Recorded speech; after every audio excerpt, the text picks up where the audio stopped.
Je laisse la parole à Bernard et Arnaud sur la négociation actuelle sur le décompte à l'ONERA. Oui, alors rebonjour à tous pour ceux qui nous ont rejoints depuis le début. Donc on est une petite centaine quand même, c'est pas trop mal. Par rapport à la négociation en cours à l'ONERA, je fais un petit rappel sur l'historique, c'est-à-dire que en fait on est passé aux 35 heures en 2000 et, en fait le deuxième volet de la loi Brice qui a été dit, c'était il suffit pas de réduire le temps de travail, il faut aussi le mesurer pour pas que finalement officiellement on travaille 35 heures mais finalement c'est pas vrai dans la réalité. Et donc là, toutes les OS étaient d'accord pour négocier le temps de travail et ça a été réclamé régulièrement et c'est une ère arlésienne, comme on dit, c'est-à-dire que ça fait plus de 20 ans que ça dure à l'ONERA.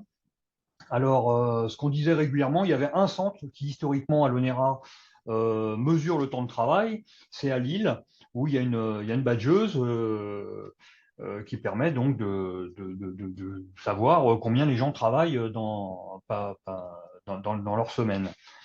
Et donc, ça a servi de référence pour longtemps. On disait, ben, si ça existe dans un centre, ça veut dire qu'on devrait pouvoir le mettre un peu partout. Indépendamment de ça, il y a eu en 2004 une petite expérience aussi qui a été faite en Île-de-France, où ça a été fait sur 135 personnes et la direction, dont la DRH d'ailleurs, faisait partie de l'expérimentation. Et ils avaient demandé aux gens, alors il y avait plusieurs façons, soit autodéclaratif, soit c'était avec un système de badgeuse.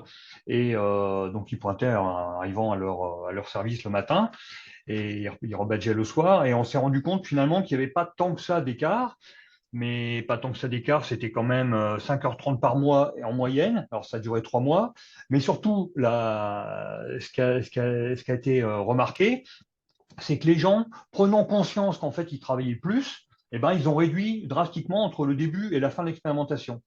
Et ça veut dire que déjà, rien que de prendre conscience du temps de travail qui est accompli, déjà, il y en a beaucoup, ils n'en avaient pas conscience.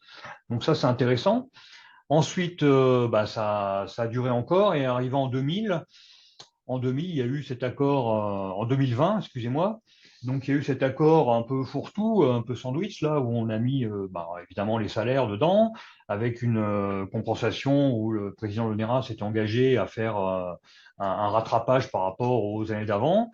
Mais dedans, on a aussi mis la déconnexion, le télétravail, et ça faisait partie des conditions. Il y a eu aussi dans le package complet donc le rachat de 5 jours de congé. Euh, donc, on a perdu notre semaine de Noël qu'on avait depuis 1982. Il y avait aussi l'intéressement. Donc, il y a eu pas mal de petites choses. Et il était aussi question d'y mettre le décompte du temps de travail au départ. Et en fait, la direction a rapidement compris qu'ils ne pourraient pas y arriver parce que, bah, en fait, il y avait un tollé des OS qui n'étaient pas d'accord déjà à l'époque par rapport au forfait jour. Donc, à la fin de cet accord, donc l'accord a été signé par deux organisations syndicales de l'ONERA pour différentes raisons. Et dedans, il y avait une petite phrase disant que dès 2021, dès le début de l'année, l'ONERA s'engageait à renégocier à nouveau donc le décompte du temps de travail et en incluant aussi toujours le forfait jour, c'est marqué dans l'accord, pour les ingénieurs et cadres qui seraient volontaires. Voilà. Donc, on se retrouve, on est déjà en 2024, donc ça fait un petit moment que ça a démarré. Donc, ça n'a pas démarré début 2021, mais pas beaucoup après. Et en fait, globalement, il y a eu beaucoup de discussions et beaucoup d'opposition aussi, toujours, hein, comme c'est un peu depuis le départ, sur le forfait jour.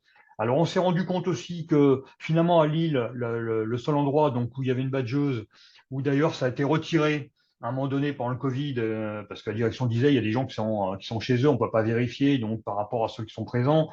Et on a bien vu quand même qu'il y avait une forte. Les salariés du site le plébiscitaient, ce système, et du coup, il y a eu une pétition qui a été signée par l'ensemble des représentants du personnel de Lille et du coup, qui a contraint la direction à remettre en place cette badgeuse. Donc, mais pour autant, on se rend compte maintenant qu'on va passer, donc on va changer de système, hein, puisqu'à un moment donné, il va falloir y passer au décompte du temps de travail, puisque ça reste quelque chose d'obligatoire. Et on se rend compte que même à Lille, finalement, ça avait dérivé.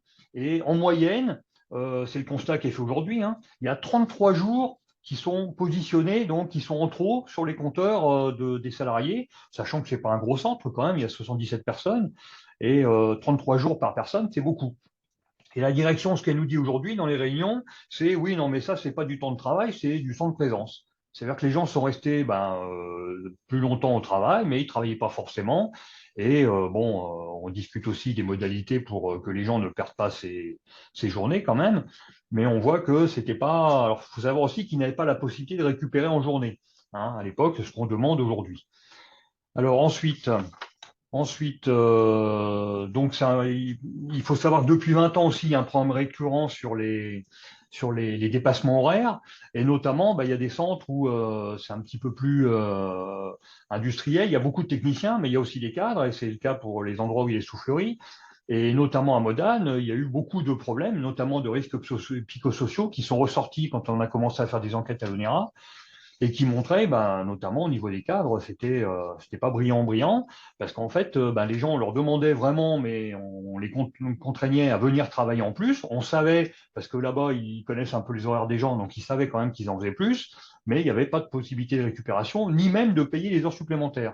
Donc on était vraiment dans l'illégalité la plus totale à l'ONERA. Donc, nous, le constat qu'on fait aujourd'hui, c'est que avec tout ce qui s'est passé, c'est-à-dire pour terminer quand même par rapport à l'expérimentation, j'ai oublié ça tout à l'heure, de 2004, c'est à la fin, la direction a dit non, finalement, il n'y a pas de gros dépassement, on ne va pas faire plus, hein, on va s'arrêter là. Voilà. Et donc, nous, ce qu'on retient, c'est que, en gros, la direction n'a jamais souhaité mettre en place un dispositif fiable du temps de travail qui pourrait montrer donc des dépassements et engendrer des récupérations. Ça, c'est notre sentiment en tout cas. Voilà.